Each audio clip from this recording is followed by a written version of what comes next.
The marketing world is being rewritten in real time. AI is nuking old skill sets and elevating new ones. And millions of businesses are getting ready to change hands. And I'm joined today by the man that many consider to be the top direct to consumer marketer in the world, Mr. Stefan Georgie. Did I pronounce that correctly? I was always a little hesitant with that. You got the first name right, which most people Okay. do not get right. And then it's Georgie. So close on the last Georgie. name. You know what? I had watched a YouTube podcast with you to make sure I got it right, and they pronounced it wrong. So I gotta double check that. Well, Stefan, thank you for being here. What do you think you know about business that most people don't? Great first question. And thanks for having me. I would just say, I don't know that there's one thing. I think it's more about experience. As I've gotten a bit older, I just turned 40 on at the end of October.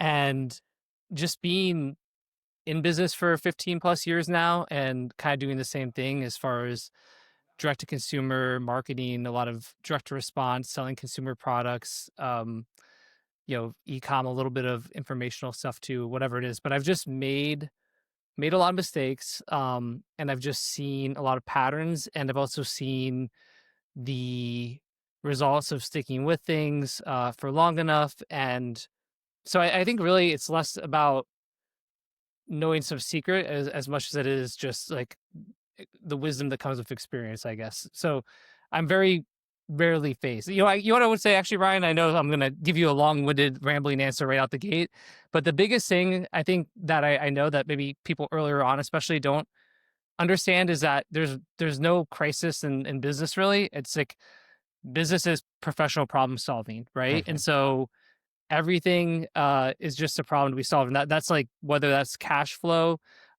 whether that is a challenge of getting something to work like a marketing asset or a funnel or an e-com store, whether that's a personnel thing like a problems of a team member or team dynamics. They're all just problems, and the more you level up, the more complex the problems can become, but then the bigger the rewards are because they're more valuable problems. So when you do solve them, there's more upside. And so that's the biggest reframe, I think, from when I started to today is like, again, I'm trying to think of what would really phase me, like short of like someone coming in and saying you're going to go to jail, which I'm not doing anything to my knowledge that was Yeah, remotely close to putting me in jail.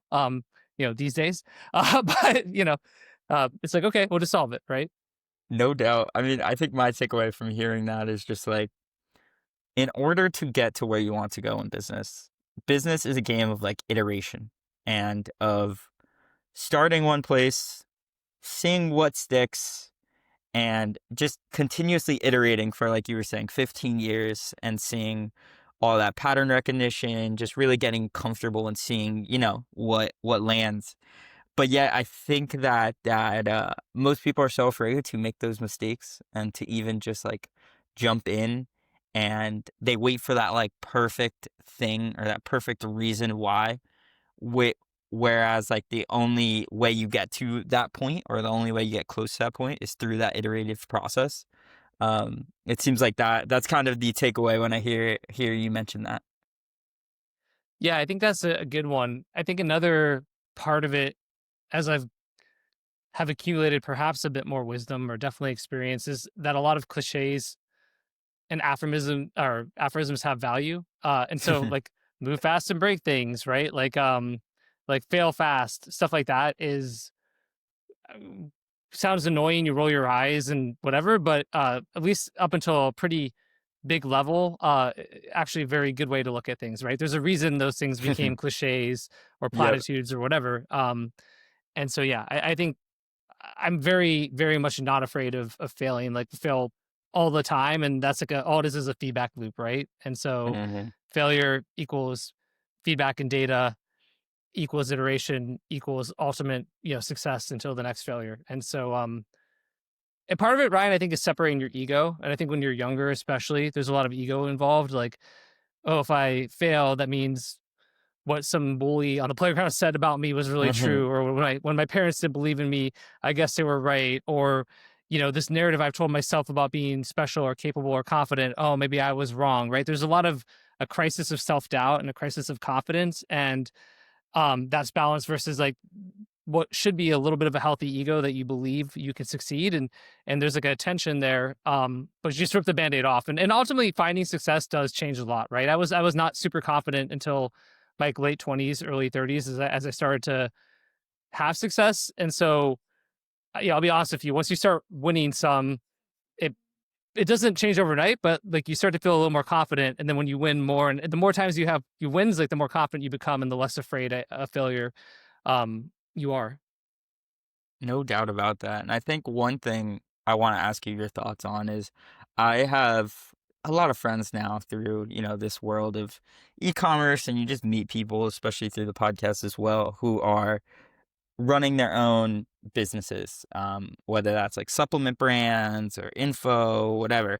Um, and I have one really good friend who had this incredibly successful coaching business, was doing like six figures a month, absolutely crushing it. And he quit the coaching business entirely to go all in on starting a supplement business. And he's in the weeds with that right now, and it's a struggle. It's a struggle. It has not gone the way he wants it to go. And he's somebody who's like taken every, coaching program when it comes to learning paid ads and all that fun stuff. Um, and I was just curious your perspective on, when do you know an opportunity is something that you should probably either throw away or scrap, or to just keep banging the head against the wall until, you break through to that other side? Yeah, it's a great question without an easy answer, I would say. Going back to sort of those platitudes and all the stories of people who gave up too soon and wow, the breakthrough was just right around the corner, versus the sunk cost component of it, which is okay, well, I've already spent all this time and money, and I don't want to give up because that would be a waste. So I don't, to be completely honest with you, it's not like there's a magic kind of formula to it. I think, how long has your friend been going with the supplement business now? Probably 18 months, call it 12 months full time.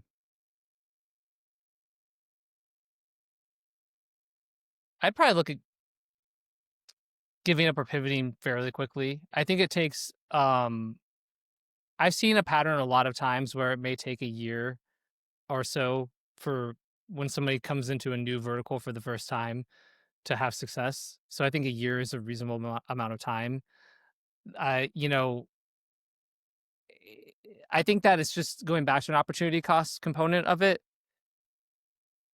The challenge is you're like, okay, look, if I, maybe it's just the copy. If I just get that right ad, if I just get the right funnel flow, the right, oh, I need an advertorial, the one banger advertorial in front of my product page, or the right mini VSL or whatever, uh, everything could change, or the right media buying strategy or the right media buyer. And the problem with what makes our space, and by our space, I mean kind of D2C, Mhm. e-com, direct response marketing, what makes it so treacherous in a way is that that's all true. And yet it also might never come. And so I guess the way I would look at it is, after a year, I'd be like, are there other things that your friend could be doing that are going to be more easy, lucrative, and fun than this is, right? Joe Polish uh, talks about elf versus half. So like elf is easy, lucrative, fun. Half is hard, annoying, lame, frustrating. And he talks about an elf business versus a half business. And I remember the first time I heard him talk about that, uh, I had an agency at the time that was doing like eight figures, which is pretty, a lot for an agency. And we were generating, I don't know, 50 to 100 million a year for like our clients. And it was cool, right? But I hated that business so much. And there was a bunch of problems. It started off really profitable, and The this is agency great. business is a hard one. I hate agencies. And like I've done them multiple times over the years, but every time I'm like, I hate this. But yeah. So anyway, the point is, like, I remember, I was like, what am I doing? Like, this is a half business. Like, I'm I'm miserable, like I'm like not happy, like I'm just going to stop. And then, it actually took it took time to wind that down because it was an agency, we had clients, we had employee, all this Mhm. stuff. But I don't know, giving myself the permission to just sort of let that go was, really, very liberating. And so, Mhm. for your friend, it could Did just you be know what like, you were going to do next when you gave up the agency? not fully. I mean, back then, so that agency was like full service. The idea was, all right, I had scaled direct to consumer supplement offers multiple times, right? And then I was known as like one of the best copywriters around, and pre AI could charge like $50,000 to write like a video sales letter script for somebody. So like an 8,000 word script. Here's 50 grand. Awesome. Right. And um, good time. I mean, I made like, $1 million plus per year in freelancer income from doing copy on top of businesses for I don't know, like 5 or 6 years in a row or something like that. It was great. Um, but I'm like, wow, I know how to actually launch like the kind of like the offers and uh the ins and outs and work with affiliates because at the time I that was my primary traffic source. So I'm like, what if I just do everything for a person? It's like a business in a box. And as a result of that, the payment 50 to 100, 125K up front, we'll, do the VSL script, we'll get it made, we'll build the funnel for them. And then I create like an affiliate network. So I'll get traffic for them and I'll take a cut of every sale. So $10, $15 for every sale that we bring them. I owned the call center at the time. They'll hire a call center. So it's this super like integrated model, right?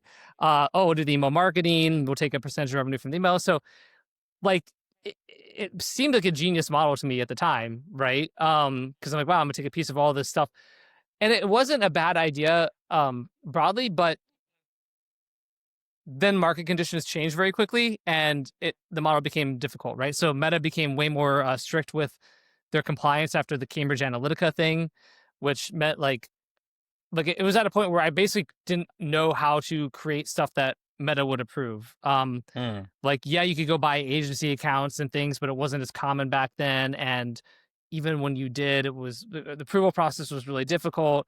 A bunch of people flooded the supplement space on the affiliate model, so there's more competition. Just all these things. So anyway, to answer your question, I knew I could go back to just writing VSLs because part of what I realized is like I'm like I was getting paid 50 grand to essentially spend 10 to 12 hours writing something, and now I'm getting paid 50 grand, and then I'm committed to this thing for the lifetime of it, Mhm. and have people like emailing, calling, and a team, and I'm managing. I'm like, what am I doing? Just go back to like the 50 grand just to do the thing for 12 hours. So, um, that was kind of I knew I had that as a backup, but I wasn't sure exactly what else. But yeah. Yeah. I mean, so many things I wanna dive into there, but I think going back to what you were saying before, like easy, lucrative, fun. And I heard the other day someone mention, like, how do you know you're on the right path that whatever business or whatever you're just doing in the moment is what you're supposed to be doing. And I think that easy, lucrative, fun is a pretty good cliche uh to to know that you're on that path. Yeah, I think so too. And I do also, I would say that I've been around long enough that I have seen where you launch things, whether it's a supplement, offer or funnel or whatever it is, some kind of new D2C e-com thing. Uh, and it kind of just works out the gate. And it doesn't mean you're not going to optimize and you're not going to iterate or that it's going to be perfect. But I will think about that sometimes because, I've had the same experience where I will launch a brand or whatever, and it sort of struggles, break even, looks good for a month, then it sort of doesn't look as good. And you just are, it's a constant battle and struggle and grind. But every now and then you really nail the product market fit, the copy, everything, the value proposition, differentiation, and it just kind of works like out the gate. And you're like, so, there's something to be said for just looking for those things versus launching something that sort of kind of works. Is actually another thing that back in the day, Justin Goff, who's a great marketer, kind of retired now, and he was my first partner in my copy accelerator mastermind, and he had a whole thing about how there's nothing worse than a mediocre offer, right? Because he was like, great offer just works. Like you go to town, it scales awesome. Like a bad offer, it's a dog, it bombs, and so you just walk away from it. A mediocre offer is one where you'll spend all this time, like a year plus, just trying to get it to work, and the amount of, again, opportunity cost and wasted resources uh might not be worth it versus just cutting and going to something that is going to be, has stronger signs of life out the gate. And another kind of analogous thing would be if you look at like Agora Financial, which is like a, legendary direct response company, somewhat controversial, and they've had their, their ups and downs, so to speak, but regardless, $1 billion plus sort of enterprise, and known for training really great copywriters and doing financial promotions, and they dabble in health sometimes as well. One of the big things of Agora, because they have hired thousands of copywriters over, the last decade or two, you'll run into them all the time, and they'll talk about how Agora would take a promo that a copywriter has spent, a month, 2 months, 3 months working on, and it goes through legal and all that. And if it doesn't look really strong right out the gate, Agora just like throws it out and goes on to the next one. And so every time I've heard that, part of me thinks, wow, like the cutting board or the cutting room floor of Agora probably has all these promos that you could take and that could be worth, billions of dollars if they were given the TLC. But as I get older, I'm like, maybe that's actually really smart because they're just like, again, either you kind of know or you don't know. And if it's not a winner, the opportunity cost of taking all the time to try to make it a winner isn't worth it versus just move on to find a winner more quickly.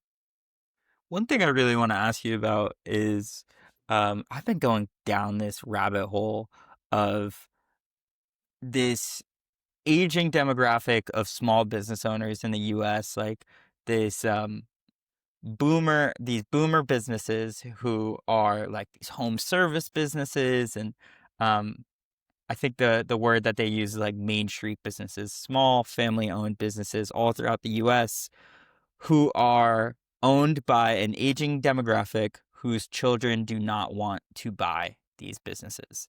And the reason why I bring this up is because I was thinking about how, when the direct to consumer marketing world is very ahead of the curve, especially as it relates to something like home service businesses. And like there's so many of these businesses that, you can't even make an appointment online. So many different things like that. They don't have SEO, local SEO, Facebook ads. That whole world to them is just a nightmare. And I was curious your perspective on just like the opportunity there for maybe a young person who is aware of AI, is aware to how to use Facebook ads and SEO and all this stuff. Um, and, maybe coming in, and whether that is owning and buying one of these businesses or just in just focusing on the marketing side for them. Was just curious your perspective on that whole world that is seeming to have this aging demographic of small business owners. Yeah, another great question. My thought would be it is a good opportunity, but it also is like anything else where it depends on, you need to find the right business is how I would put it, right? So if I'm a young guy, let's go to let's focus on first and foremost sort of like buying the business or whatever, right? Because people will even sort of teach that as a biz op or create content on X or other Oh yeah. platforms about it. And it's a compelling value proposition because what you just said is true, right? There's tons of small businesses, aging baby boomers. They want to kind of cash out or retire. Nobody really wants to take it over. They're not going to go sell it to private equity because they're too small. They would prefer to have some good money coming in, and they would prefer to like have their business live on, but they, feel like they're done with it, right? So I think the challenge is if I'm a young person or even me today, whatever it is, like with anything else, basically it's gonna be a lot more work than you probably think it's gonna be, right? Because you come in and you've got a lot of things to learn. Like, most of them have like some great operator like Steve, who's been with the business for 20 years, who doesn't want to retire and wants to run everything. And like, if the business was that great, they'd already be retired, right? So most of them don't have some amazing operator who like runs everything for them while they sit back and collect the checks. Most of them are doing a lot of the operations. So are you good at operations, right? Like, and everything from like payroll and like insurance for employees, like the CRM and how you're managing customers and repeat customers, if there's inventory, if there's just the personnel and human resources management. Like, there's just a lot of things that you're going to have to do that you probably have no experience or knowledge with, and that you're going to have to learn. And so that doesn't mean it couldn't be a great opportunity. I just wouldn't delude myself into thinking it will be easy, because it's actually the same thing going back to agencies, and why I kind of don't like them is when people go from a freelancer, let's say, to an agency owner, they kind of misunderestimate that, okay, there's client relationship management, there's, you're hiring these contractors, now you're managing these contractors and reviewing their work, now there's SOPs and processes, right? But now with like a physical home services business, way more stuff. Like, okay, you're own a cleaning business, the cleaner doesn't show up at the last minute, she calls up in sick, like, what are you doing, right? Like, do you, like, now you got to deal with the angry customer, like, and again, these are small businesses without like really advanced, robust, or sophisticated teams, or probably SOPs. So it can work. I would just be wary, and make sure you know what you're getting into. As far as coming in and being like, hey, I'm gonna do the marketing for you, and you're gonna, give me a percentage of what I generate, whatever it is, like, that's obviously lower risk. I think similarly though, you need to find a business that appreciates the value of it. Are you going to spend your own money on the marketing, or are you going to spend their money? If it's your own money, okay, they're probably more open to it. But even then, not all of them are. Do you need assets from them? Are they going to take a long time to get those for you? Are they going to be difficult to work with? Um, if you want to spend their money, like, good luck, because almost all these small business owners are really stingy. I mean, I had a group of 140 doctors as clients for one of my first agencies, and it was like pulling teeth getting them to invest a couple $1,000s a month in like SEO or Facebook ads or whatever it is, right? Doctors are kind of notoriously stingy on marketing costs. And so, they don't really necessarily see the value, or they see the value and, oh, we advertise on the radio and that works fine, or whatever it is, right? So getting them, like, you still have to sell them on, basically, like, you have to do more work selling them on the opportunity, selling them on the new modality, selling them on AI, selling them on this, and they're going to be skeptical. And it's very exhausting. Again, not everybody, but this goes back to like really being careful of who you select, because you need to find somebody who's very forward thinking, like, yeah, let's do it. I know we're behind. I've got like budget to throw at this. Like, I'm all about it. Versus if you have to spend all your time convincing them that every idea you have is valuable and going to have an ROI, and convincing them to part with money, then it's going to be a nightmare. So I think, yeah, in both cases, absolutely can work. But who you work with is extremely important, and you should be really selective there. Such great points with that. I mean, so good. The operator stuff, especially, like, if it was so smooth and they had such a great operator, they wouldn't be wanting to retire. They would have already been retired. Such a great point. But it reminds me of something that I read from, I forget, it was Y Combinator put it out. I don't know who, but it was, instead of building AI tools for law firms, you should become a full stack AI law firm. Instead of selling to the dinosaurs, you make them extinct.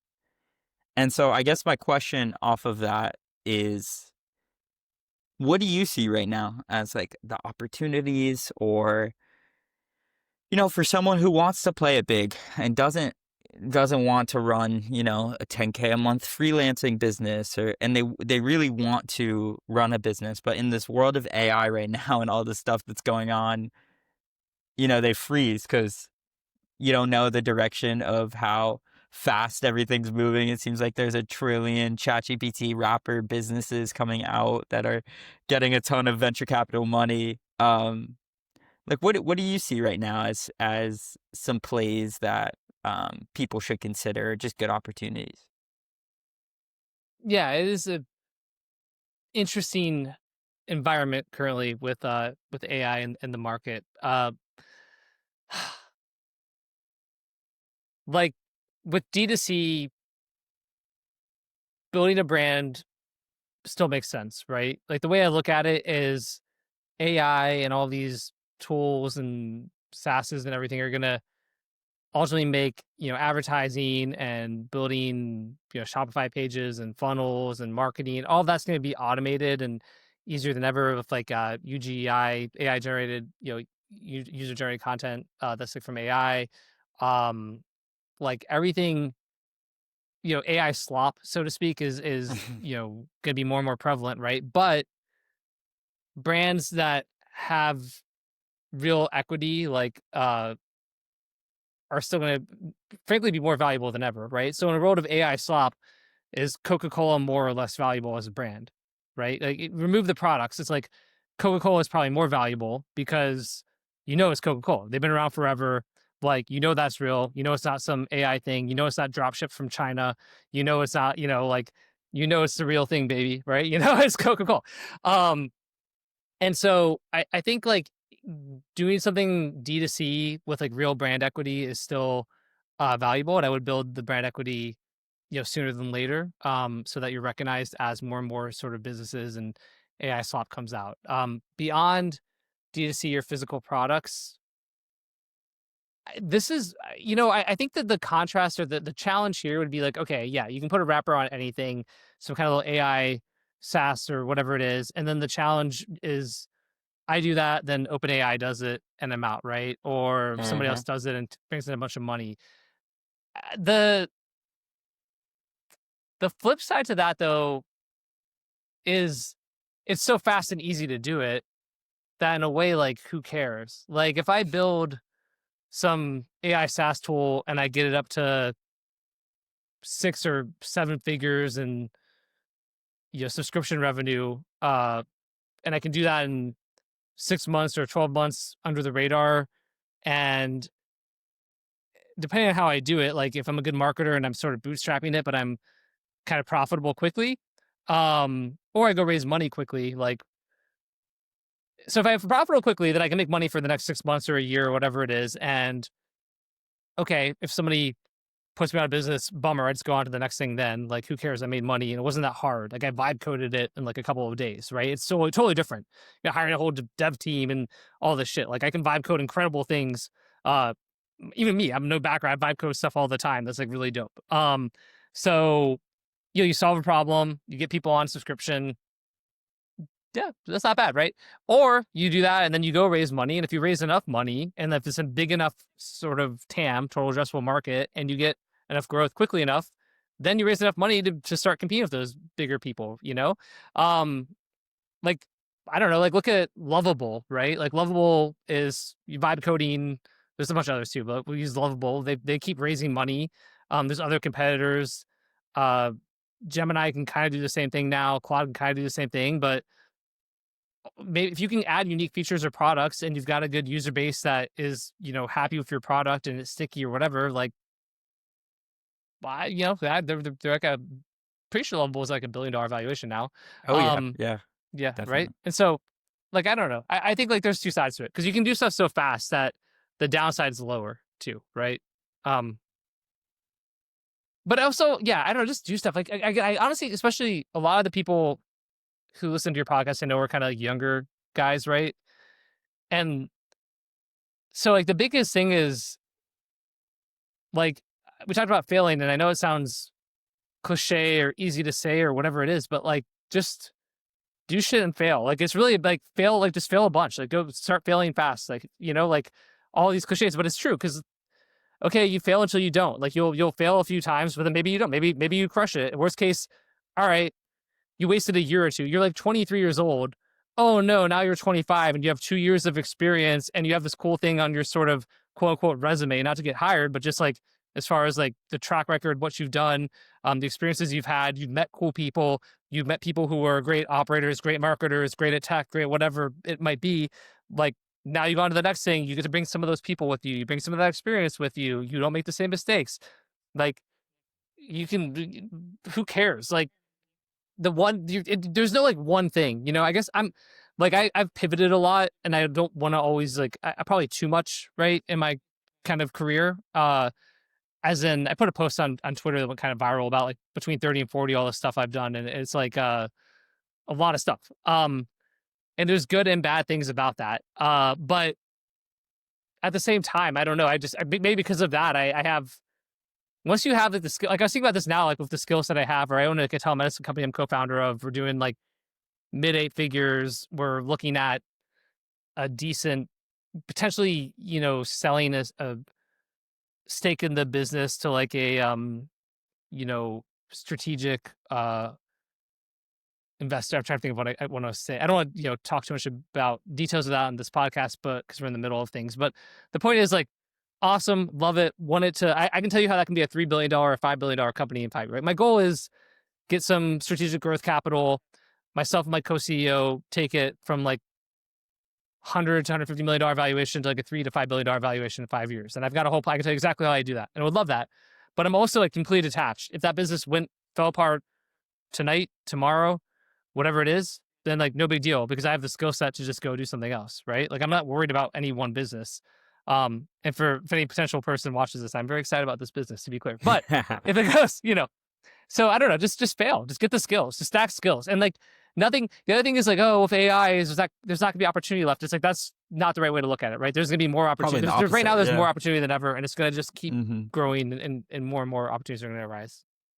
So with that skill set, like, what do you think those skills are that, potential either current entrepreneurs or future marketers, entrepreneurs should be developing or really just trying to hone their skills on?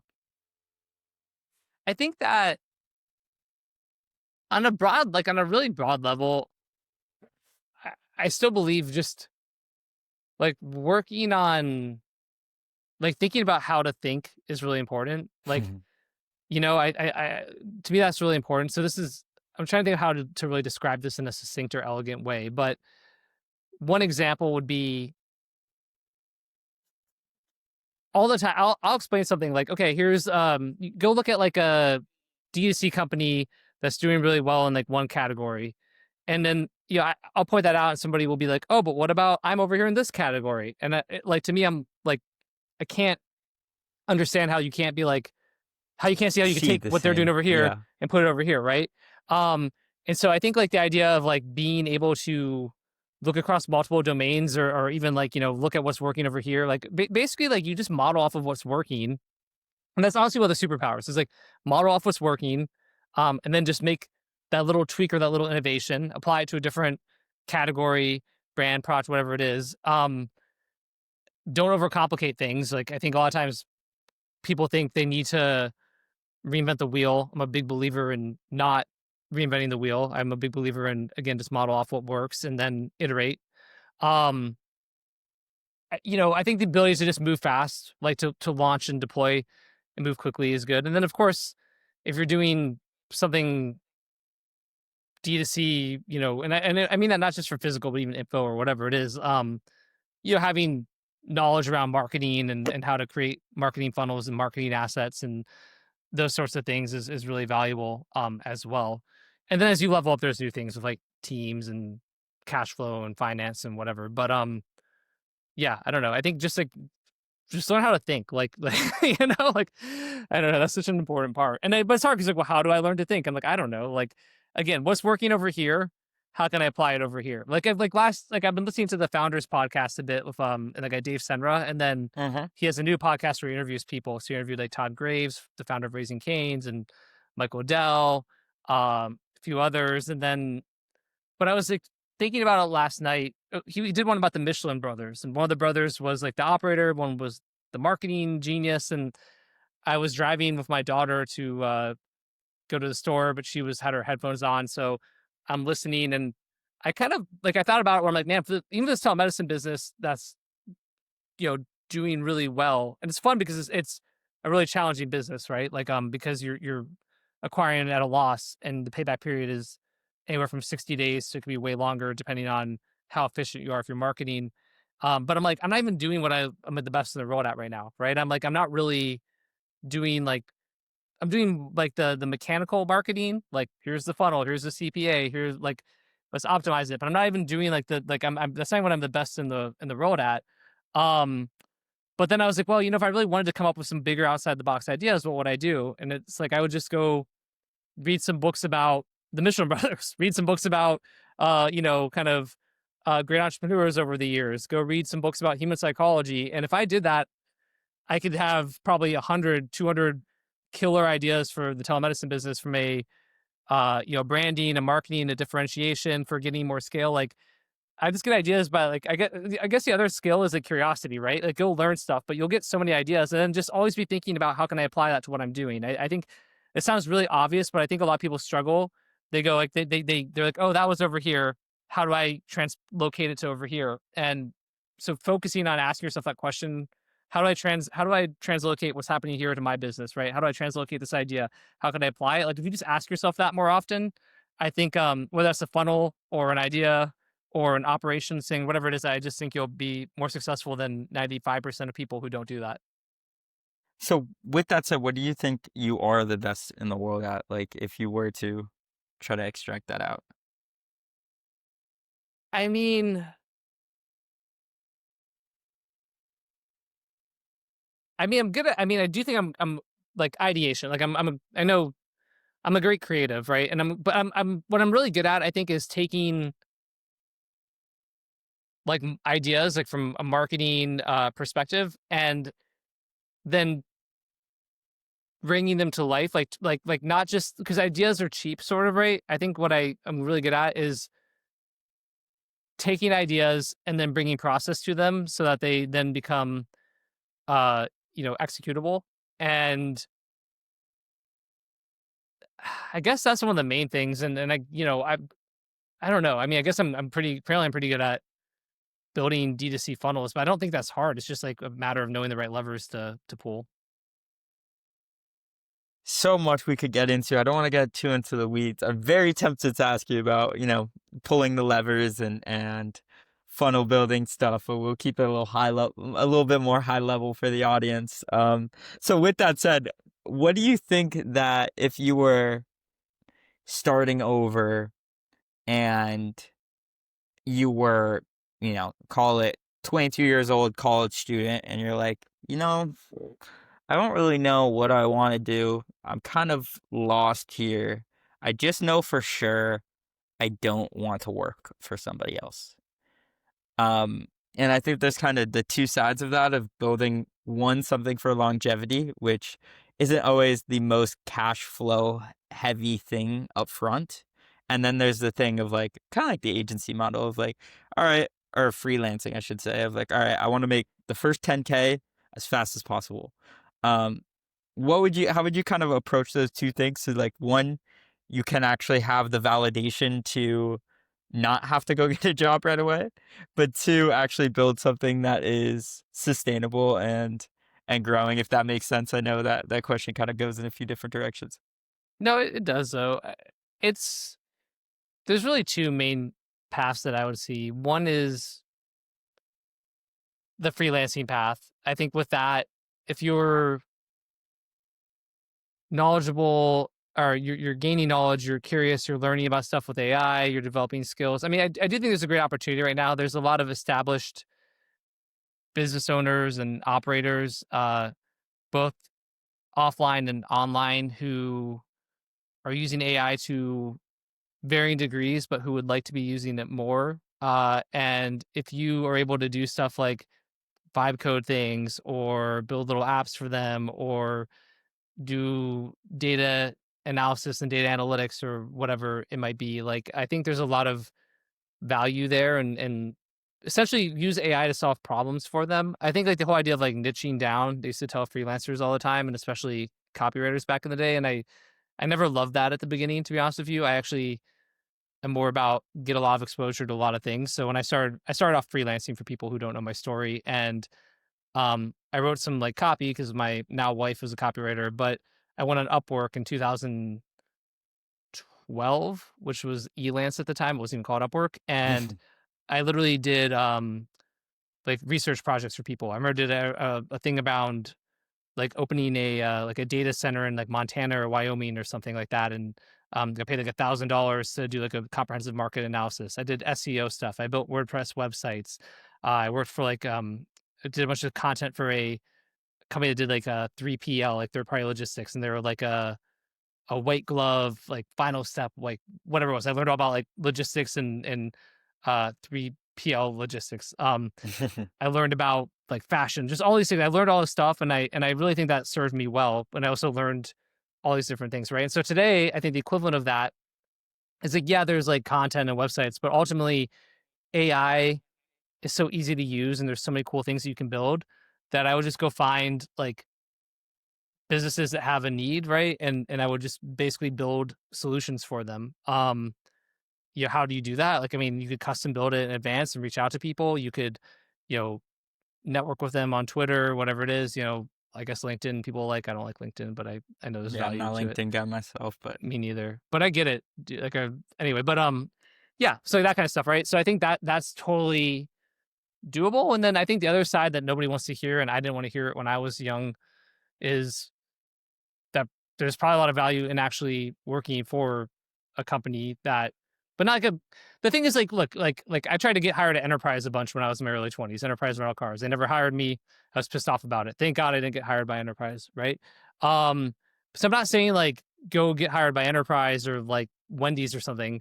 I'm talking about like, people who are operating in e-commerce and D2C, whatever it is, like, if you can get hired by them and get paid to learn more and get better and also figure stuff out. That's not a bad thing for a year or two, right? Like you're basically getting paid to learn. And I'll give you an example. There's a guy who I've got like I did a copywriting course back in the day called RMBC, and then I did a new updated version called RMBC 2.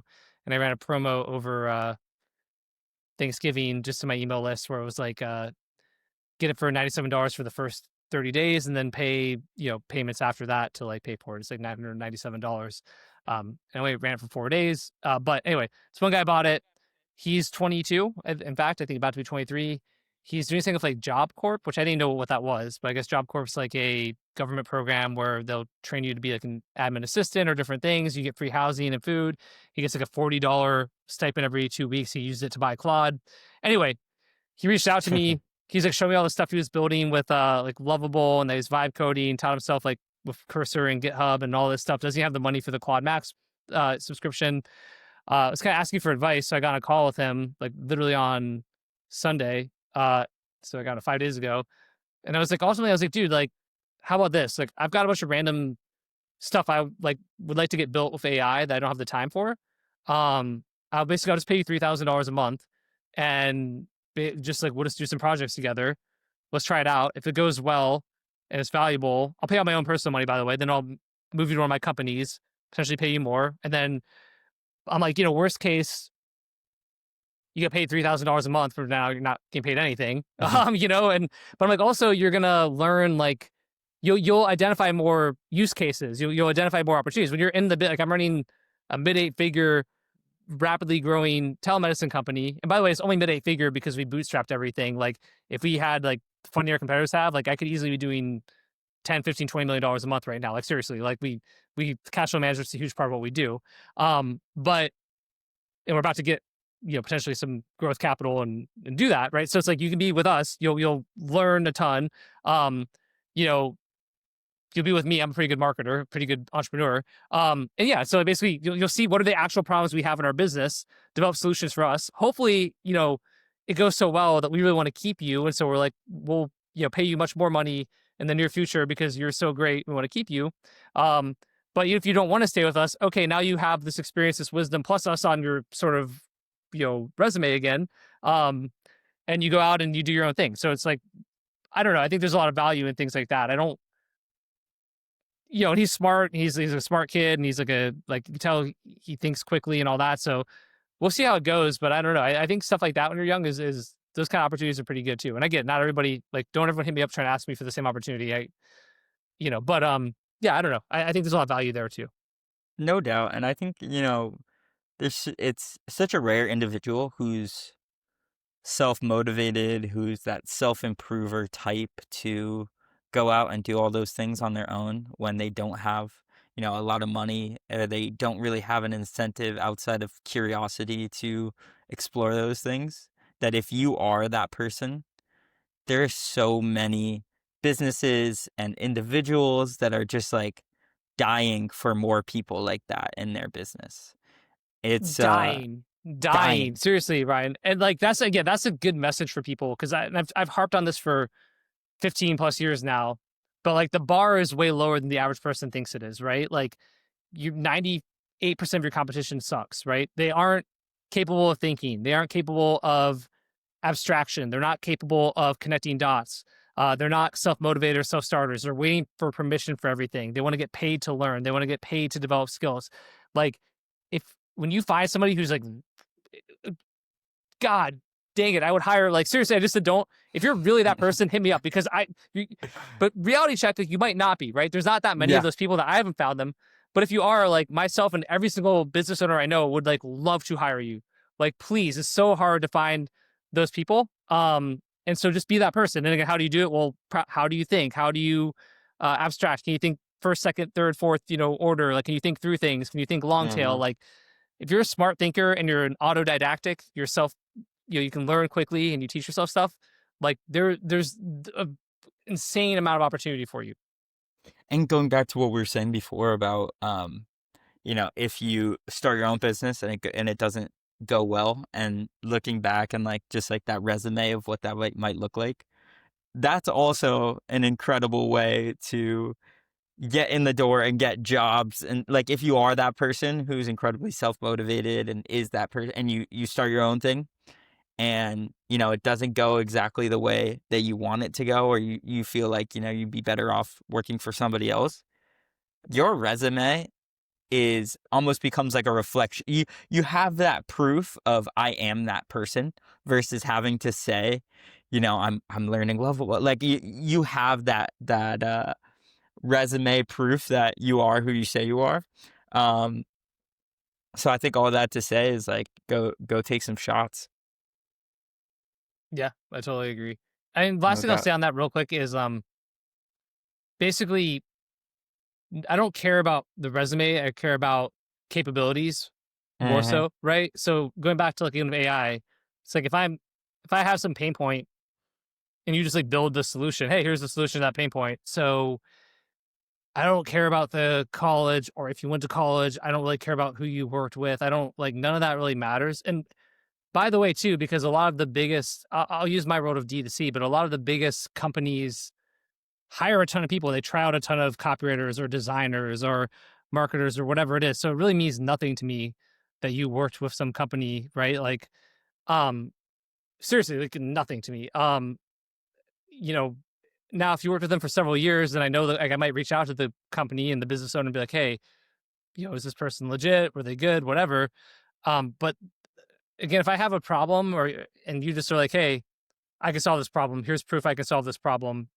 That's really what I care about the most, especially in this day and age. And so, that's another thing I wouldn't stress too much is like what is on your resume. I think having cool stuff on your resume is awesome, right? But it's really about the capabilities and the skills you stack. And if you have those and you can prove that they're real, that's what I actually am hiring for, or what I really care about. Stefan, I think that's a beautiful way for us to wrap this up here. I appreciate you taking the time.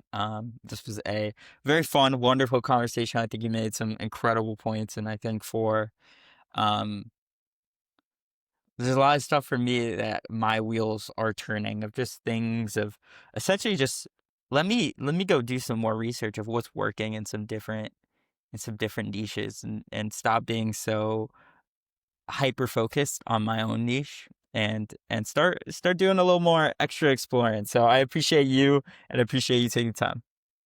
Yeah, absolutely, man. Thank you for inviting me to come on, and thanks for having me.